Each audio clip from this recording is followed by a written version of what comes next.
మూడవది దేవుడు మనకిచ్చిన సంపద. ఈ మూడాటిని మనము ఉపయోగించేటువంటి పద్ధతి. ఎలాగో మనం దేవుడిచ్చిన ఈ వనరులను ఉపయోగించాలో అనేది ఆ పాఠం ఈరోజు నేర్చుకుంటాం. ప్రపంచంలో ధనవంతులు ఉన్నారు కొంతమంది. అందులో ఎక్కువ మంది ధనవంతులు యూదులు. మనలో చాలా మందికి ఒక విషయం తెలీదు. ప్రపంచ బ్యాంక్ లో ఎక్కువ పెట్టుబడి పెట్టేది యూదులు. వాళ్ళు రెండు పనులు చేస్తారు యూదులు. ఒకటి, దశమ భాగం చెల్లిస్తారు. రెండవది 10 ఆజ్ఞలు గైకుంటారు. వాళ్ళు ఈ రెండు పనులు చేయటం చేత ప్రపంచంలో ఉన్న ధనవంతుల్లో వారు ఆ, లెక్కింపబడ్డారు. ఈ రోజు మనం చదువుతున్న పాఠము దేవుడు మనకిచ్చిన సంపద, దేవుడు మనకిచ్చిన ఆరోగ్యము, దేవుడు మనకిచ్చిన ఆ, ఆస్తి లేకపోతే ఆరోగ్యము, వీటిని మనము ఎలాగా ఉపయోగిస్తాము అనే ఇది ఈ పాఠం యొక్క ప్రాముఖ్యమైన ఉద్దేశం. దేవుడు మనకిచ్చిన టైం చెప్పటం మర్చిపోయాను, కాలం. సో ఈ పరిచయంలో, వాక్య పరిచర్యలో మనము గృహ నిర్వాహకత్వము అంటే ఇంగ్లీష్లో స్టీవర్డ్షిప్ అని చెప్తారు. స్టీవర్డ్షిప్ అంటే మనము ఒక మనిషి సంపదను, ఆస్తిని మనము ఆ, ఉపయోగించేటువంటి పద్ధతి. దేవుడు ఈ లోకాన్ని సృష్టించి మనకి కాలము, తర్వాత ధనము, తర్వాత శరీరము ఇచ్చాడు. ఈ మూడింటిని మనం ఎలాగ ఉపయోగించాలో చెప్పేదే గృహ నిర్వాహకత్వం అనేటువంటి అంశం. మనము ఇంకా ఈ పాఠము ముందుకు చదవక ముందు గృహ నిర్వాహకత్వము ఇంకా మూడు విషయాలు నేర్పిస్తుంది.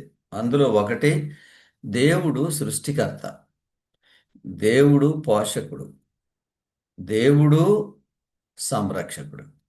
ఈ ఈ మూడు విషయాలు చెప్తుంది గృహ నిర్వాహకత్వం. ఒకటి, దేవుడు సృష్టికర్త, దేవుడు పోషకుడు, దేవుడు సంరక్షకుడు లేకపోతే రక్షించేవాడు. ఈ మూడు అంశాలు ఆ, ఈ స్టీవర్డ్షిప్ అనేటువంటి దానిలో ఉంటాయి. మనం వాక్యాలు చదువుదాము. సమయాన్ని బట్టి ఎన్ని వాక్యాలు మనం చదువుకోగలుగుతామో అన్ని వాక్యాలు చదువుదాం. ఈ భూమి ఎవరిది? ఈ భూమికి యజమానులు ఎవరు? మొట్టమొదటి వాక్యము కీర్తన గ్రంథము 50వ అధ్యాయము 12వ వాక్యం. లోకమును లోకమును దాని పరిపూర్ణతయు నావే. అంతే. చెప్తున్నాడు, లోకమును దాని పరిపూర్ణతయు నావే. ఎవరు చెప్తున్నారు ఈ మాట? దేవుడు చెప్తున్నాడు. అంటే ఈ భూమికి యజమానుడు, ఈ భూమి ఓనర్. ఇంకొక మాటలో చెప్పాలంటే ఎవరన్నమాట? దేవుడు. కానీ ఈ భూమి దేవుడిదయ్యి ఉన్నప్పుడు ఆయన మనకిచ్చాడు దీనిని ఉపయోగించడానికి. దీనిని మనం ఎలా చూస్తాం, దీన్ని ఎలాగో కాపాడుతాం అనేది ప్రధానం. ఓకే, రెండో వాక్యము కీర్తన గ్రంథము 24:1. భూమియు భూమియు దాని సంపూర్ణతయు, దాని సంపూర్ణతయు, లోకమును దాని నివాసులను లోకమును దాని నివాసులను. యెహోవావే. అంది చూడండి ఎంత చక్కగా చెప్తున్నాడు. భూమి దాని సంపూర్ణతయు, లోకమును దాని నివాసులను యెహోవావే. అంటే భూమితో పాటు ఈ భూమి మీద ఉన్న జీవులందరూ దేవుని ఆస్తి. ఈ జీవులందరూ దేవుని ఆస్తి, దేవుని సొత్తు. దేవుడే యజమానుడు. ఇంగ్లీష్లో ప్రొప్రైటర్ అంటారు. ప్రొప్రైటర్, ఓనర్ అని ఇంకొక మాట వాడతారు. సో దేవుడే ఈ భూమికి ఓనర్ లేక యజమానుడు. ఓకే, తర్వాత ఇంకొక వాక్యం చదువుదాం. ఇది నిర్గమకాండము 9వ అధ్యాయము 29వ వాక్యం. ఈ వాక్యంలో దాదాపు ఆఖరిని ఈ మాటలు ఉంటాయి. చదవండి. మోషే 9:29. అతనితో నేను ఈ పట్టణం నుండి బయలు వెళ్ళగానే మ్హూ. నా మ్, చేతులు యెహోవా వైపు ఎత్తెదను. మ్, ఈ ఉరుములు మానును, మ్, ఈ వడగండ్లును ఇక మీదట పడవు. మ్. అందువలన భూమి యెహోవాదని నీకు తెలియబడును. ఎంత బాగా చెప్తున్నాడండి. యెహోవాదేనంట ఈ భూమి. ఏ దేవుడిది కాదు, ఏ దేవతది కాదు. ఈ భూమి యెహోవాది. ఏ దేవుడు ఈ భూమి అంతా నాదని చెప్పలేదు. ఏ దేవత చెప్పలేదు. ఈ భూమి నాది. ఈ భూమి నాదే అని మీరు తెలుసుకుంటారంటాడు. తర్వాత బంగారం వెండి గురించి చెప్తున్నాడు దేవుడు. చూద్దాం. హగ్గయి 2వ అధ్యాయము 8వ వాక్యం. హగ్గయి 2వ అధ్యాయము 8వ వాక్యం. సైన్యములకు అధిపతియగు యెహోవా వాక్కు. సైన్యములకు అధిపతి యెహోవా వాక్కు. వెండి నాది, వెండి నాది. బంగారు నాది. అందుకే సెవెంత్ అడ్వెంటిస్ట్ బంగారం వెండి ఆ, ధరించడం అనేది సాధారణంగా చేయరు. ఎందుకంటే బంగారము వెండి దేవుడిది అనేటువంటి ఆశతో, ఉద్దేశంతో. ఓకే, ఇంకొక వాక్యం చూద్దాము. ద్వితీయోపదేశకాండము 10వ అధ్యాయము 14వ వాక్యం.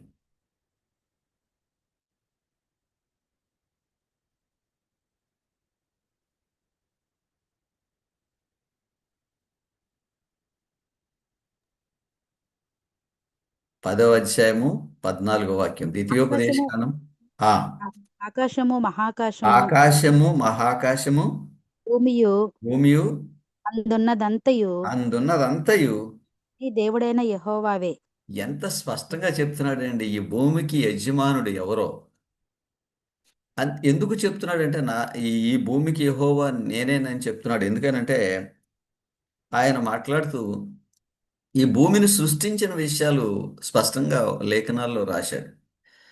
అందులో ఒకటి మనం తరచుగా మాట్లాడుకుంటాం. మీ దేవుడైన యెహోవాను నేనే, నేను తప్ప వేరొక దేవుడు నీకు ఉండకూడదు. ఈ దేవుడైన యెహోవాను నేనే అంటే నేనే ఈ లోకాన్ని సృష్టించాను అనే భావము దానిలో ఉంది.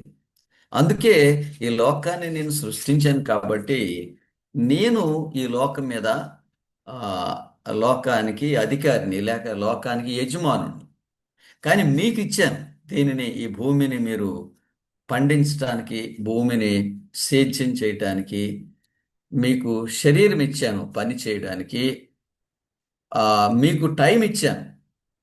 సో దీనిలో మనము దీనిలో మనం గ్రహించవలసింది ఏంటంటే దేవుడు మనకి ఇచ్చిన ఈ ఆస్తిలో దేవునికి ఎంత ఇవ్వాలి, దేవుడు మనకి ఇచ్చిన కాలంలో దేవుడికి మనం ఎంత ఇవ్వాలి, దేవుడు మనకి ఇచ్చిన శరీరాన్ని మనం దేనికి ఉపయోగించాలి, ఇవి ఈ పాఠంలో మనం నేర్చుకుంటాం. మొట్టమొదట దేవుడు మనందరికీ సంపద ఇచ్చాడు. అది జీతం కావచ్చు, భూమిలో నుండి వచ్చే పంట కావచ్చు, లేకపోతే పది ఆమ్, ఆ, ఏదైనా వ్యాపారం ద్వారా వచ్చే ఆదాయం కావచ్చు. దాని గురించి ఏం చెప్తున్నాడో చూద్దాం. ఎంత మట్టుకు ఆ, దేవుడు మనకి ఇచ్చాడు, ఇచ్చిన దానిలో నుండి ఆయనకు మనం ఏమి ఇవ్వాలని ఆయన చెప్తున్నాడు.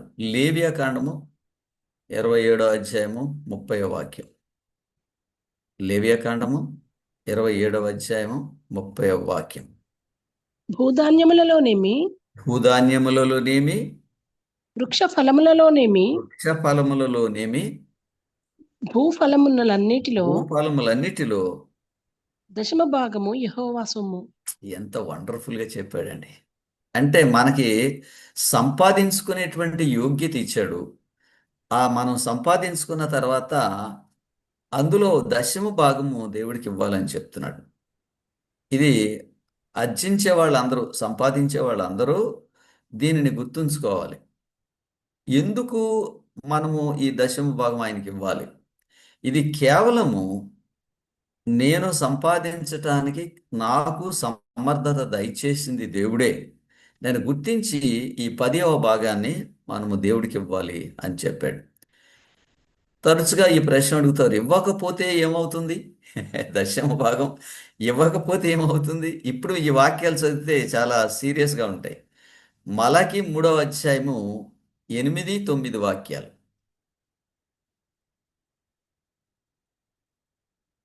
మలాకి 3వ అధ్యాయము 8, 9 వాక్యాలు.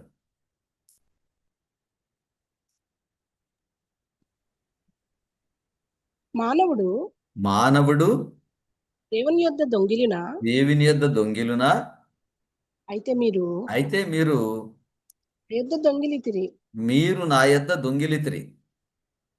దేని విషయంలో దేని విషయములో మేము నీ యొద్ద దొంగిలితమని మేము నీ మీరందరూ యొద్ద దొంగిలితిమని మీరందరూ మీరందరూ 10వ భాగమును 10వ భాగమును ప్రతిష్ఠితార్పణలను ప్రతిష్టార్పణమును ఇవ్వక దొంగిలితిరి. ఓకే చెప్తున్నాడు అంటే దీనిని బట్టి దశమ భాగం మనది కాదనమాట. దశమ భాగం మనం దేవుడికి ఇవ్వకపోతే దాన్ని మనం దొంగతనం చేస్తున్నామని చెప్తున్నాడు.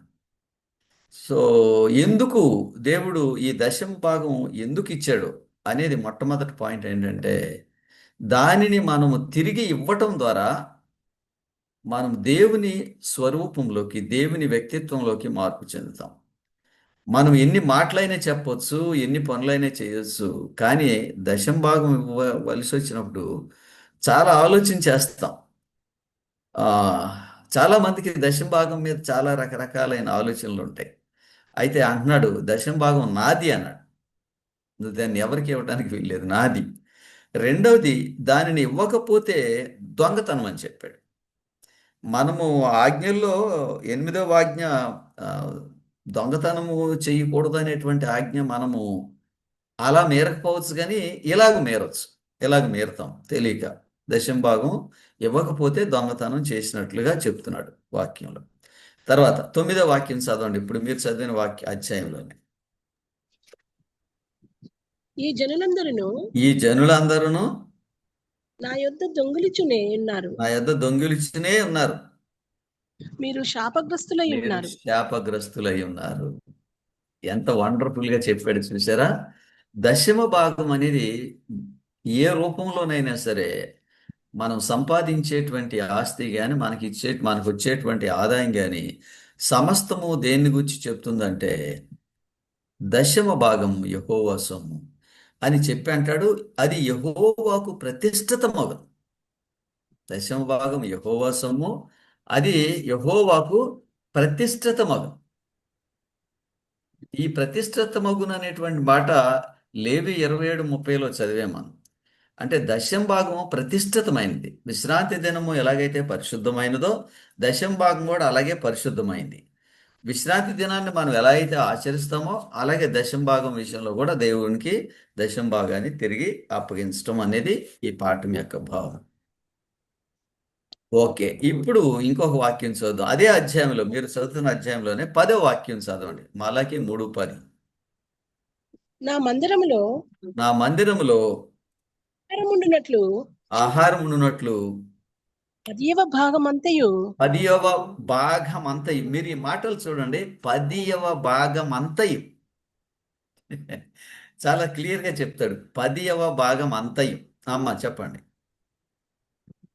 మీరు నా మందిరము నిధులలోనికి మీరు నా తీసుకొని రండి. మందిరపు నిధులలోనికి తీసుకొని రండి. తీసుకొని రండి.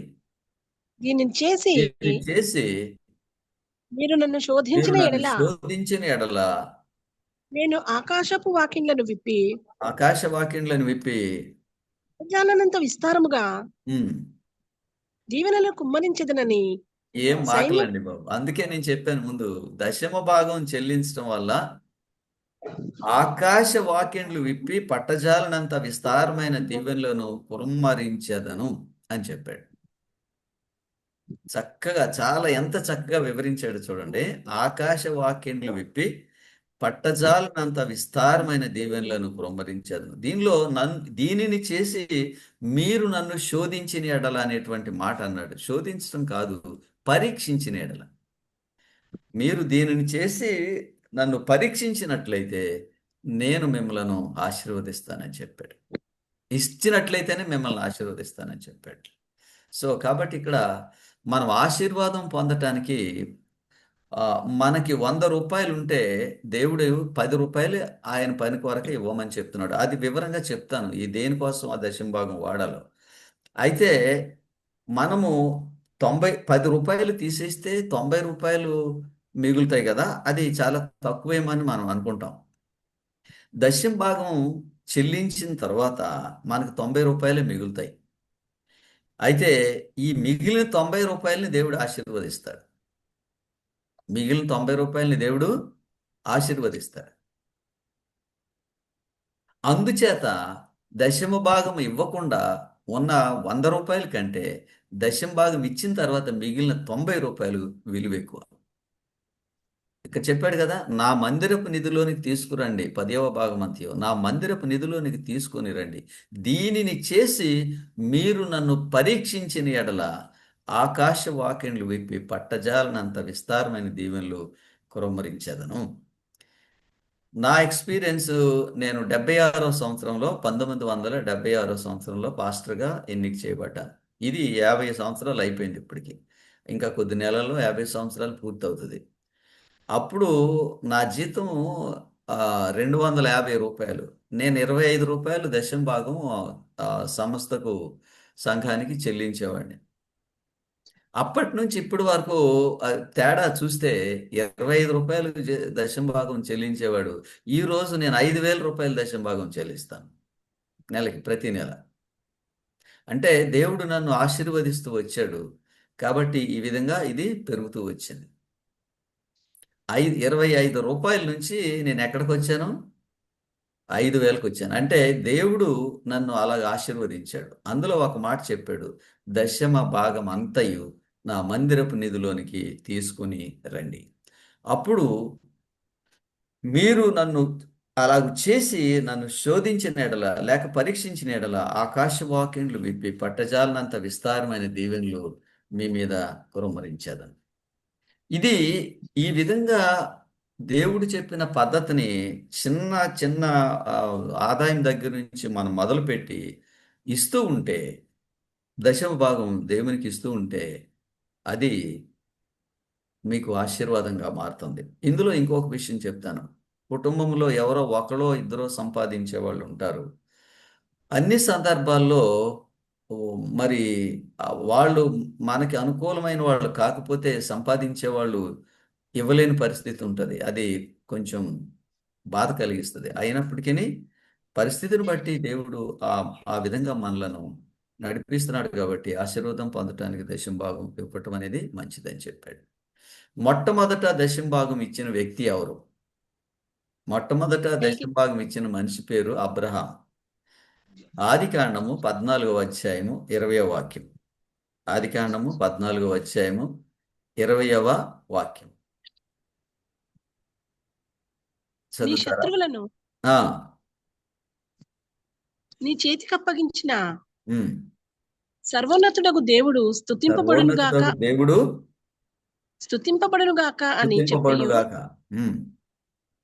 అప్పుడు అతడు అప్పుడు అతడు అన్నిటిలోనూ అన్నిటిలోనూ ఇతనికి 10వ వంతు ఇచ్చెను. ఓకే, అంతకుముందు దశమ భాగం అంతా అని ఒక మాట ఉపయోగించాడు, చదువుకున్నాం కదా బైబిల్ నుంచి. రెండవది అంటున్నాడు, అతడు దశమ భాగం చెల్లించినప్పుడు అతడు అన్నిటిలోనూ దశమ భాగం చెల్లించాడని చెప్పాడు. సో కాబట్టి చెల్లించటం, దశమ భాగం ఇవ్వటం కాదు, వాస్తవంగా దేవుడిచ్చిన దాన్ని దేవుడికే మనం తిరిగిస్తున్నాం. మనం ఇవ్వట్లేదు, మనం ఆ సంపాదించుకోవడానికి దేవుడు భాగ్యం కలుగు చేశాడు కాబట్టి దశమ భాగం ఇస్తున్నాం. దేవుడిచ్చిందే మనం దేవుడికి తిరిగిస్తున్నాం. సో దశమ భాగం చెల్లించిన రెండవ వ్యక్తి ఎవరు? ఆయన యాకోబు. యాకోబు ఆదికాండము 28:12. యాకోబు 28:12. అప్పుడు అతడు ఒక కల కనెను. అతడు ఒక కల కనెను.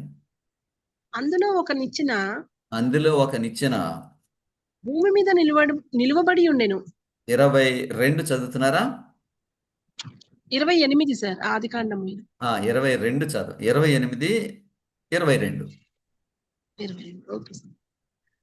మరియు స్తంభముగా నేను స్తంభముగా నేను నిలిపిన ఈ రాయి ఈ రాయి దేవుని మందిరమగును. దేవుని మందిరమగును. మరియు నీవు నాకు ఇచ్చి యావత్తులో నీవు నాకు ఇచ్చిన యావత్తులో 10వ వంతు నిశ్చయముగా 10వ వంతు నిశ్చయముగా నీకు చెల్లించేదను అని మొక్కుకొనెను. ఓకే, అంటే వాగ్దానం చేశాడు, నేను దశమ భాగం చెల్లిస్తానని. కాబట్టి దశమ భాగం అనేది ఆ దేవుడిది.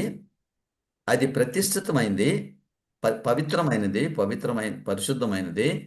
దానిని ఇచ్చి ప్రభువుని మనం పరీక్షించినట్లయితే ఆకాశ వాకిండ్లు విప్పి పట్టజాలనంత విస్తారమైన దీవెనలు మన పైన కురమరిస్తాడు అని చెప్పాడు. సో కాబట్టి దశమ భాగం దేవునికి తిరిగి చెల్లించడం అనేది అవసరం.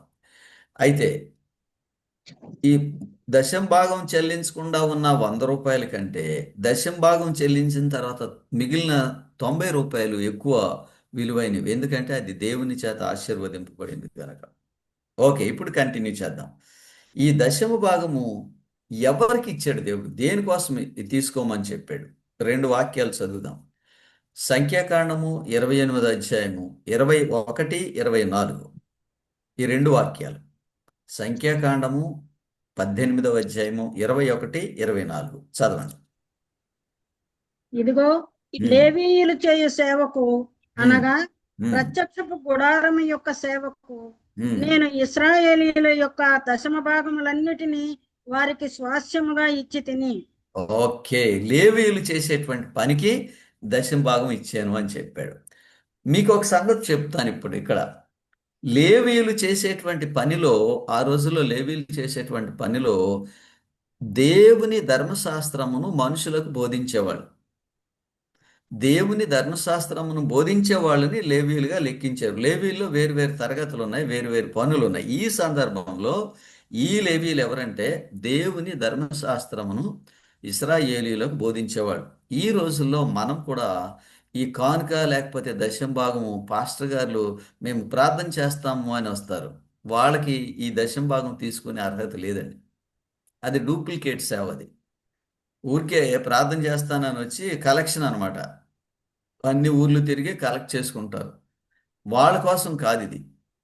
దశమ భాగం అనేది వాక్యము బోధించేవాడికి, సంఘాన్ని నడిపించేవాడు.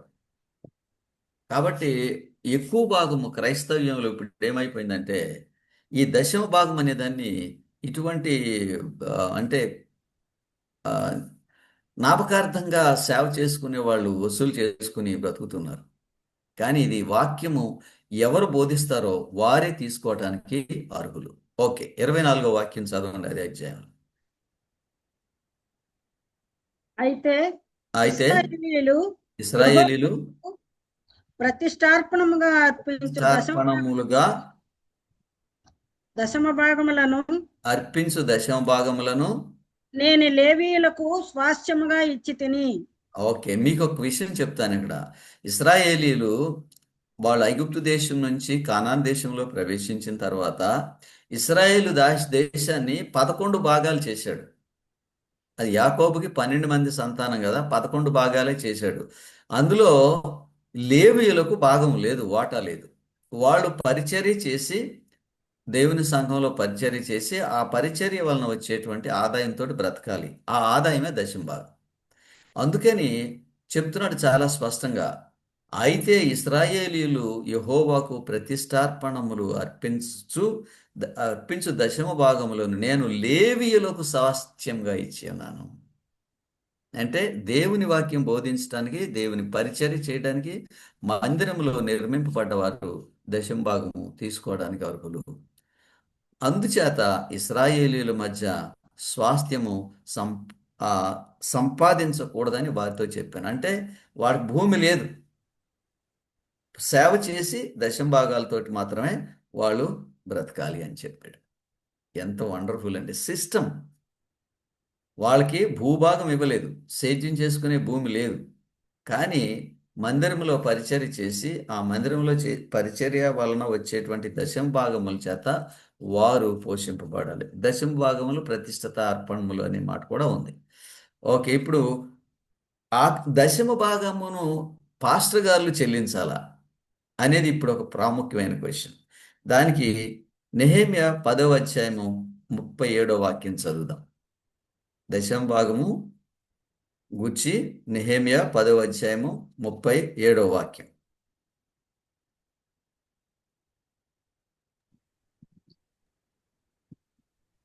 ఇదియు ఇదియు గాక కాక ఉమ్, మా పిండిలో ప్రథమ ఉమ్. ఫలము మా ప్రతి పిండిలో ప్రథమ ఫలమును ప్రథమ ఫలము ప్రతిష్టార్పణలు ప్రతిశార్పణలు సకల విధమైన సకల విధములైన వృక్షముల ఫలములు వృక్షముల ఫలములు ద్రాక్షారసము ద్రాక్షారసము నూనె నూనె మొదలైన వాటిని మొదలైన వాటిని మా దేవుని మందిరపు మా దేవుని మందిరపు గదులలోనికి గదుల్లోనికి యాజకుల యొద్దకును యాజకుల యొద్దకును తెచ్చినట్లుగాను తెచ్చినట్లుగాను మా భూమి పంటలో మా భూమి పంటలో 10వ వంతును 10వ వంతు లేవీయుల యొద్దకు లేవి యొద్దకు తీసుకొని వచ్చినట్లుగా తీసుకొని వచ్చినట్లుగా ప్రతి పట్టణములోనున్న ప్రతి పట్టణంలోనున్న మా పంటలో మా పంటలో 10వ వంతును 10వ వంతును ఆ లేవీయులకు ఇచ్చినట్లుగాను లేవీయులకు ఇచ్చినట్లుగా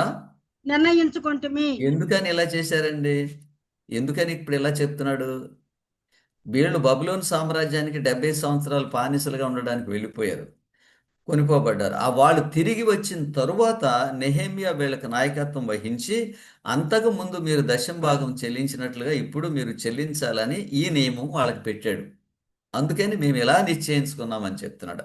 వాళ్ళు బానిసలుగా ఉన్నప్పుడు దశమ భాగం చెల్లించలేదు, వాళ్ళకి ఆరాధన లేదు. కానీ ఇప్పుడు మళ్ళీ తిరిగి వచ్చి యెరూషలేములో దేవాలయం కట్టుకుని ఆరాధన చేస్తున్నారు కాబట్టి వాళ్ళు ఇప్పుడు దశమ భాగం చెల్లించటానికి నిశ్చయించుకున్నారు. 38వ వాక్యం చదవండి, అదే అధ్యాయం.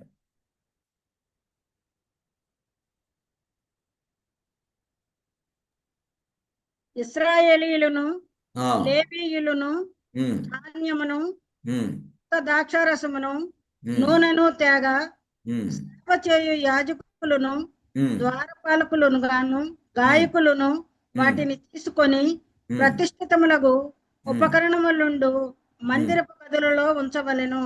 ఉమ్, మా దేవుని మందిరమును మేము విడిచిపెట్టము. ఉమ్.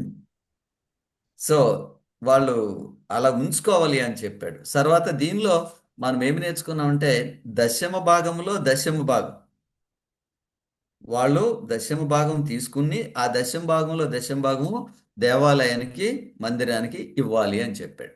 సో కాబట్టి యాజకులు కూడా దశమ భాగం చెల్లించాలి. ఈ యాజకులు దశమ భాగం చెల్లించేటువంటి విషయంలో ఒక వాక్యం ఏంటంటే 1 కొరింథీ 4వ అధ్యాయము 2వ వాక్యం. 1 కొరింథీ 4వ అధ్యాయము 2వ వాక్యం.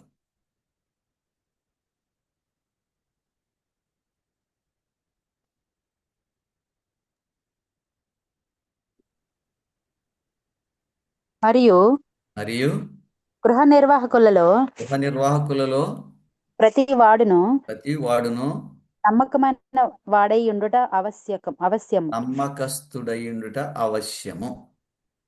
అంటే నమ్మకస్తుడు అంటే దేని గురించి నమ్మకస్తుడు? 3 ప్రాముఖ్యమైన విషయాలు చెప్పాను. అందులో ఒకటి ఈరోజు మనం చదువుకుంటున్నాం, దశమ భాగం. పాస్టర్ గారికి దశమ భాగం జీతం వచ్చింది, ఆయన కూడా దశమ భాగం చెల్లించాలి. అదే నా ఎక్స్పీరియన్స్ చెప్పాను. నేను 50 ఇయర్స్ నుంచి ఇప్పుడు దశమ భాగం చెల్లిస్తున్నాను. సో చిన్న మొత్తంతో మొదలు పెడితే అది క్రమేపీ పెద్దదయ్యి ఎక్కువ మొత్తంగా మారింది. సో అలాంటి నమ్మకస్తులైన వారి గురించి వాక్యం ఏం చెప్తుందో చూద్దాం. నెహెమ్యా 7వ అధ్యాయము 2వ వాక్యం. నెహెమ్యా 7వ అధ్యాయము 2వ వాక్యం.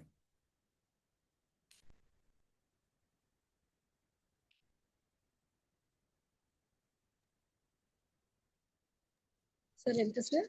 7వ అధ్యాయం. నెహెమ్యా 7వ అధ్యాయము 2వ వాక్యం, 2వ లైన్ నుంచి చదవండి. హనన్య నమ్మకమైన మనుషుడు. హనన్యాకును ఉమ్, యెరూషలేము పైన అధికారం ఇచ్చితివి. ఉమ్. హనన్య నమ్మకమైన మనుషుడు. ఏం మాట అందరి చెప్పాడు? అయితే దేవుడి పనిలో ఉన్నాడు ఈయన. నమ్మకమైన మనిషి అంట. చెప్పండి, ఇంకా చదవండి. హనన్య ఉమ్, నమ్మకమైన మనుషుడు, ఉమ్, అందరికంటే ఉమ్, ఎక్కువగా ఉమ్, దేవుని ఎదుట ఉమ్. భయభక్తులు గలవాడు. అది సంగతి. నమ్మకమైన మనుషుడు, అందరికంటే ఎక్కువ భయభక్తులు కలవాడు. అందుకని నెహెమ్యా ఇతనికి బాధ్యత అప్పగించాడు యెరూషలేములో. ఇదంతా చదివిన తర్వాత సమయము, తర్వాత మనకొచ్చిన సంపద, తర్వాత మన శరీరము, ఒక్క మాట చెప్తాను. రెండవ కొరింథీ 8వ అధ్యాయము 5వ వాక్యం. 2 కొరింథీ 8వ అధ్యాయము 5వ వాక్యం. ఇదియుగాక ఉమ్, మొదట ప్రభువునకును ఉమ్, దేవుని చిత్తము వలన మాకును ఉమ్. తమ్మును తాము అప్పగించుకొనిరి. అది సంగతి. తమ్ము తాము అప్పగించుకునిరి అంటే సమర్పించుకున్నారు. మనము ఏదైనా ఒక కార్యము దేవుని కొరకు చేయాలంటే సమర్పించుకోవాలి. ఆ సమర్పణ ఈ కొరింథీయుల గురించి రాస్తూ పౌలు చెప్తున్నాడు. వాళ్ళు తమ్ము తాము ప్రభువుకు సమర్పించుకునేది. ప్రభువుకు సమర్పించుకున్నప్పుడు వారు ఆ విధంగా ఆశీర్వాదం పొందుతారు. ఏ విధంగా ఆశీర్వాదం పొందుతారు? ఆ ఇంకా ఇంకొక వాక్యం చదువుదాం. దేవుడికి ఏం కావాలి అనేది 2 కొరింథీ 12:14. 2 కొరింథీ 12:14. ఇదిగో ఆ, ఈ మూడవసారి మీ యుద్ధకు వచ్చుటకు సిద్ధముగా ఉన్నాను. ఉమ్, వచ్చినప్పుడు మీకు భారముగా ఉండను. ఉమ్. మీ సొత్తులు కాదు, మిమ్మునే కోరుకొను. మీ సొత్తును కాదు, దేవుడు అడుగుతున్నాడు. మీ సొత్తును కాదు, మిమ్ములనే నేను కోరుచున్నాను. అంటే దీనిలో ఒక మనిషి దేవుని చేత ఆశీర్వదింపబడాలి అని అంటే ముందు మనం ప్రభువుకు పూర్తిగా సమర్పించుకోవాలి. అప్పుడు ఏదైనా చేయగలుగుతాం. తర్వాత దీనిలో 2 మాటలు, దశమ భాగము అంతటిని, అన్నిటిలో దశమ భాగం మనము చెల్లించాలి. అయితే ఆ విధంగా చెల్లించిన దశమ భాగము ఏ విధంగా ఖర్చు చేయాలి అనే దాని గురించి మీకు కొంచెం వివరం చెప్తాను. ఇది దేవుని సేవ కొరకు మాత్రమే దశమ భాగము ఉపయోగించాలి. దేవుని సేవ అంటే పాస్టర్ గారు జీతం. నేను ఎప్పుడు అనుకుంటాను, చర్చికి కానుక తెస్తారు, కానుక తెచ్చి ఆ కానుకను పాస్టర్ గారు ప్రార్థన చేస్తారు, ఆశీర్వదిస్తారు. ఆశీర్వదింపబడిన ఆ జీతం, ఆ దశమ భాగంలో నుండి మాకు జీతం ఇస్తారు సంస్థ వాళ్ళు. మా పెన్షన్ కూడా అంతే. సో ఆ విధంగా ఆశీర్వాదం పొంది మాకు వస్తుంది కాబట్టి మేము ఆశీర్వాదం పొంది జీవిస్తున్నాం అని నేను అనుకుంటాను. అలాగే అందరూ ఎవరైతే అలా చేస్తారో వాళ్ళందరూ ఆశీర్వాదం పొందుతారు. మీరు దశమ భాగం ఇవ్వాలి అనేటువంటి ఆలోచన ఉంటే మామూలుగా మన ఇంటి దగ్గరికి వచ్చి నా నా ప్రారంభ రోజుల్లో నేను సంగారెడ్డిలో ఒక 5 సంవత్సరాలు పనిచేశాను ప్రెసిడెంట్గా. అప్పుడు అక్కడ కమర్షియల్ ట్యాక్స్ ఆఫీసులో ఒక ఆయన పనిచేసేవాడు. ఆయన వరంగల్ వాసి. ఆయన జీతం రాగానే 1000 రూపాయలు తీసుకుని 50 రూపాయల నోట్లుగా మార్చుకుని ఆ ఇంట్లో పెట్టేవాడు. 1000 రూపాయలకి ఎన్ని 50 రూపాయల నోట్లు వస్తాయి? 20 వస్తాయి.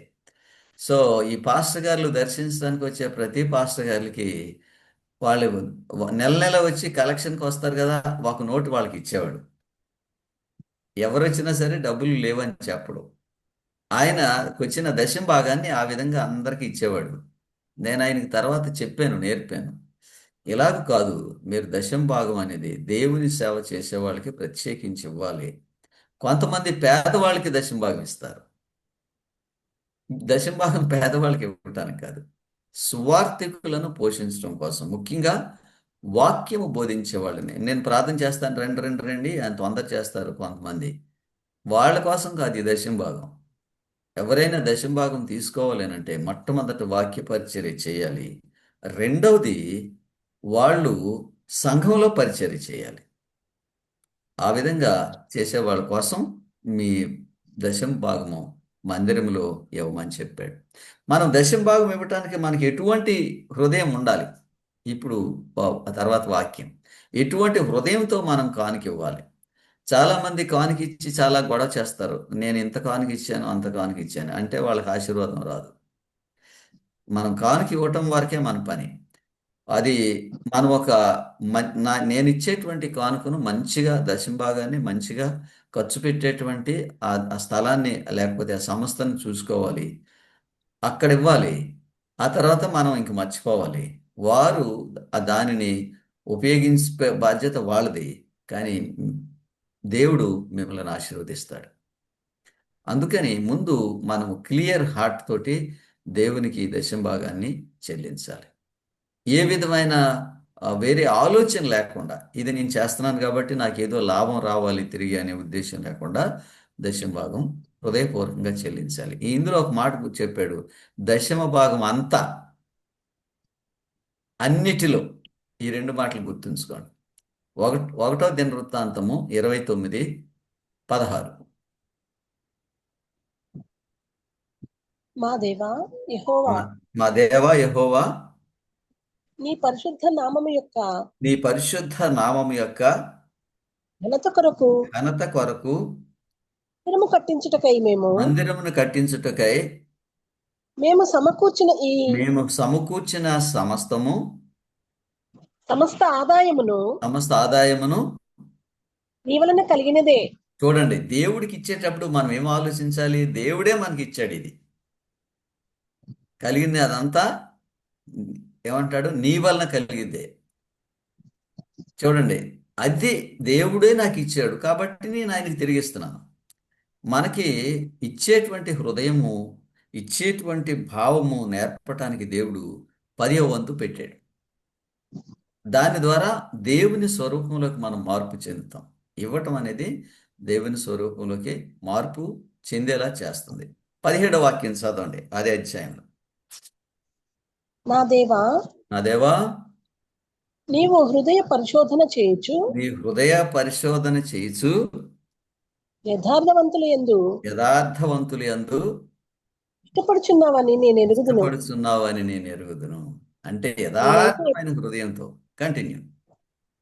నేనైతే నేనైతే యథార్థ హృదయము గలవాడనై యథార్థ హృదయం గలవాడునై ఇవన్నీ మనఃపూర్వకంగా ఇచ్చి ఉన్నాను. ఇప్పుడు ఇక్కడ నుండి చాలమ్మా. ఇప్పుడు వేరే వాళ్ళు ఎంత ఇచ్చారు, నేను వాళ్ళకంటే ఎక్కువ ఇచ్చానా లేదా, లేకపోతే నేను ఇచ్చిన దానిని గుర్తించి దానిని అందరికీ తెలియచేయాలి, లేకపోతే ఏదైనా దీనివలన నేను ఒక పేరు పొందాలి అనే ఉద్దేశం కాదు. అది దశంభాగం ఇచ్చేటువంటి ఆలోచన కాదు. దశంభాగం అనేది దేవుడు మనకి ఇచ్చాడు. మనకి సచ్చిన సంపదలో నుంచి దేవుడికి దశంభాగం ఇస్తున్నాం, అంతవరకే. హృదయపూర్వకంగా మనం లెక్క చూసుకుని దేవునికి ఎంత ఇవ్వాలో అంత దశంభాగం ఇవ్వాలి. ఈ ధనము దేవుని సంఘ పరిచర్య జరగటానికి ఉపయోగింపబడాలి. దేవుని సంఘ పరిచర్య, వాక్య పరిచర్య. ఆ పరిచర్య చేసేవాళ్ళు ఎవరు? యాజకులు, ఈ రోజుల్లో పాస్టర్ గారు. కాబట్టి దశమ భాగం అనేది దేవుని పరిచర్య జరగటానికి ఉపయోగింపబడాలి. నేను ఒక వాక్యము మీకు క్లియర్గా చెప్తాను. దశమ భాగం అనేది తీసుకోవడానికి ఎవరో అర్హులో, అది ఎవరికి ఇవ్వబడాలో అనేది ఒక వాక్యం నేను మీకు స్పష్టంగా చెప్పలేదు. ఆ వాక్యం ఒకసారి వెనక్కి వెళ్ళి మీకు దాన్ని చూపిస్తాను. దశమ భాగం అనేది దేవుడు ఎవరికి ఇచ్చాడో ఈ వాక్యాల్లో మనం గ్రహిస్తాం. ఓకే, ఇది ఒకసారి మీరు నాతో పాటు లేవియా కాండము 18వ అధ్యాయము 24వ వాక్యం, 20వ వాక్యం నుంచి చదువుదామా, లేకపోతే ఓకే 20వ వాక్యం నుండి చదువుదాం. అప్పుడు మనకి స్పష్టత వస్తుంది. దయచేసి లేవియా కాండము 18వ అధ్యాయము 20వ వాక్యం నుండి చదవండి. నీ పొరుగువాని భార్యందు నీ క్షమించండి, నేను సంఖ్యాకాండం లేవియాకాండం చెప్పినట్టున్నాను. సంఖ్యాకాండము 18వ అధ్యాయం 20వ వాక్యం.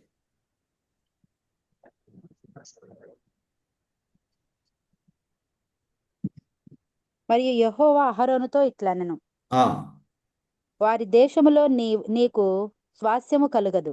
ఎవరికి? అహరోను. అహరోను ఎవరండి? ప్రధాన యాజకుడు. ఆయనకి స్వాస్యం లేదంట. చదవండి.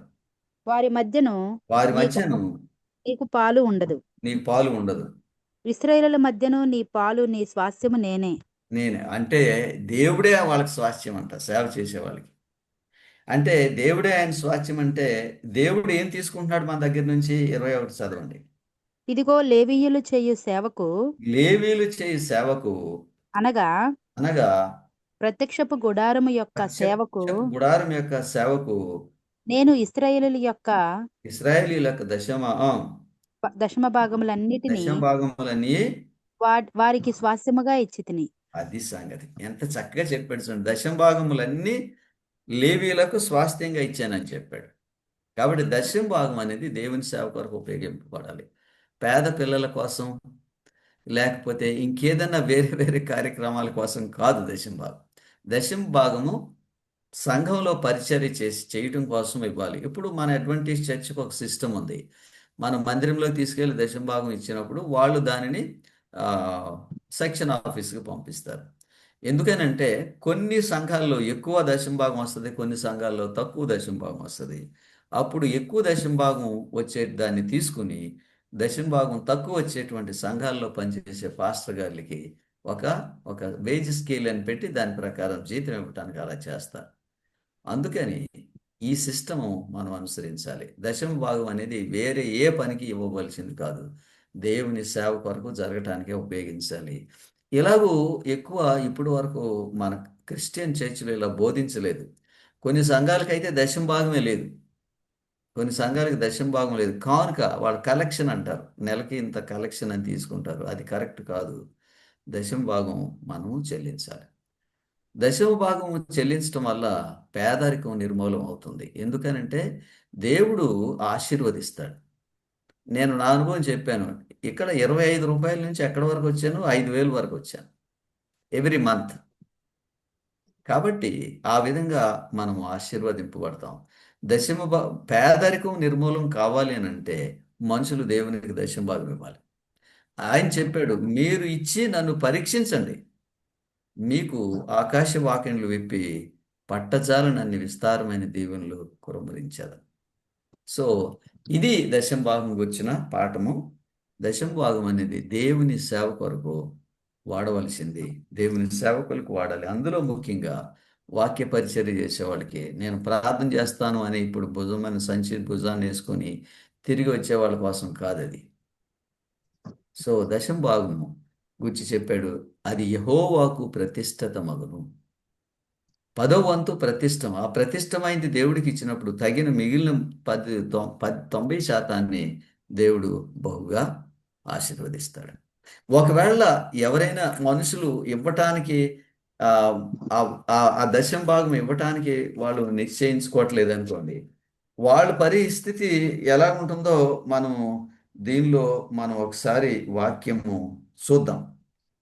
మనం ఒకసారి లేవియ కాండము మలాకి 3వ అధ్యాయము 10వ వాక్యం నుండి చదువుదాం.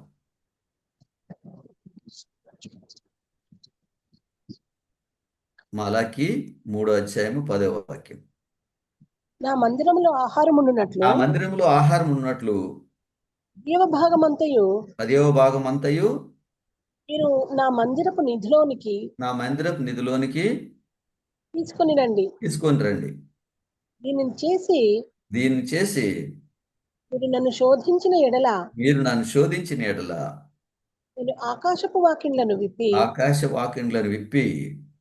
పట్టజాలనంత విస్తారముగా దీవెనలు కుమ్మరించేదనని సైన్యములకు అధిపతి యెహోవా సెలవిచ్చుచున్నాడు. అందుకనే నేను అంటాను, పేదరికం నిర్మూలన కావాలంటే దశమ భాగం చెల్లించాలంట. దశమ భాగం చెల్లించడం వల్ల మనము ఆశీర్వాదం పొందాం. కంటిన్యూ చదవండి. 11 కూడా చదవమంటారా సార్? 11 కూడా చదవండి. మీ పంటను తినివేయి పురుగులను నేను గద్దించెదను. అవి మీ పంటను నాశనము చేయవు. మీ ద్రాక్ష చెట్లు కాల ఫలములను రాల్పక యుండునని సైన్యములకు అధిపతి యెహోవా సెలవిస్తున్నాడు.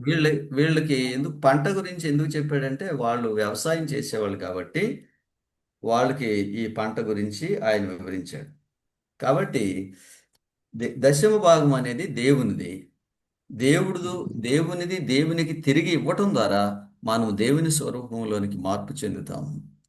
ఈ ప్రతిష్ఠితమైన కానుక మనం వాడుకోవటం వల్ల మనము నష్టపోతాం కదా, మనం నష్టపోతాం. అదే చెప్తాడు ఈ వాక్యంలో. కాబట్టి దేవుని ప్రజలైన మనము ఈ దశమ భాగం అనేది దేని కొరకు ఇవ్వాలి?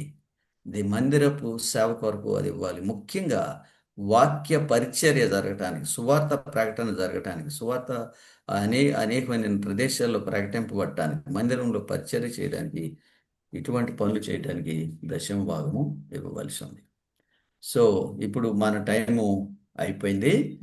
దీని మీద మనము ఏదైనా ఇంకా దీని గురించి కొంచెం తెలుసుకోవాలి, నేర్చుకోవాలి అని అనుకుంటే మనము నేర్చుకోవడానికి ప్రయత్నం చేద్దాం.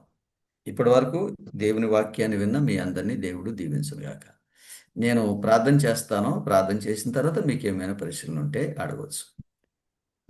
అత్యున్నత సింహాసనం మందు ఆసీనుడైన ప్రభువా, ఈరోజు దశమ భాగం గురించి మేము నేర్చుకున్నాము. దాన్ని మీకు ఇస్తే మీరు పట్టజాలనన్ని విస్తారమైన దీవెనలు మా మీద కుమ్మరిస్తారని మీరు చేసిన వాగ్దానాన్ని బట్టి మీకు వందనాలు. మా జీవితంలో ఉన్న పేదరికం పోవాలి అని అంటే మేము దశమ భాగం చెల్లించాలని వాక్యం ద్వారా నేర్చుకున్నాం. కృపగలిగిన తండ్రి, ప్రపంచంలో ఎంతోమంది ధనవంతులు మీ వాక్యాన్ని అనుసరించి నడిచి జీవించడం చేత వారు ఆశీర్వాదం పొందారు. అట్టి ఆశీర్వాదము మా ఈ జూమ్లో వింటున్న వారికి కూడా కలుగునట్లుగా మీ ఆధ్యాత్మిక నడిపింపు, మీ కృప వారికి దయచేయండి. మమ్మలను మీరు ఇంతవరకు పోషిస్తున్నారు, సమస్తం అనుగ్రహిస్తున్నారు. మీ లేఖన భాగాలు అనుసరించి నడుచుకోవడానికి మాకు మీ కృప దయచేయమని మీ కుమారుడైన యేసుక్రీస్తు నామమునందు ప్రార్థన చేయుచున్నాం తండ్రి. ఆమేన్. మన తండ్రి అయిన దేవుని ప్రేమయు, కుమారుడైన యేసుక్రీస్తు కృపయు, పరిశుద్ధాత్ముని అన్యోన్య సహవాసము మనందరిపైన సదాకాలం ఉండునుగాక. ఆమేన్.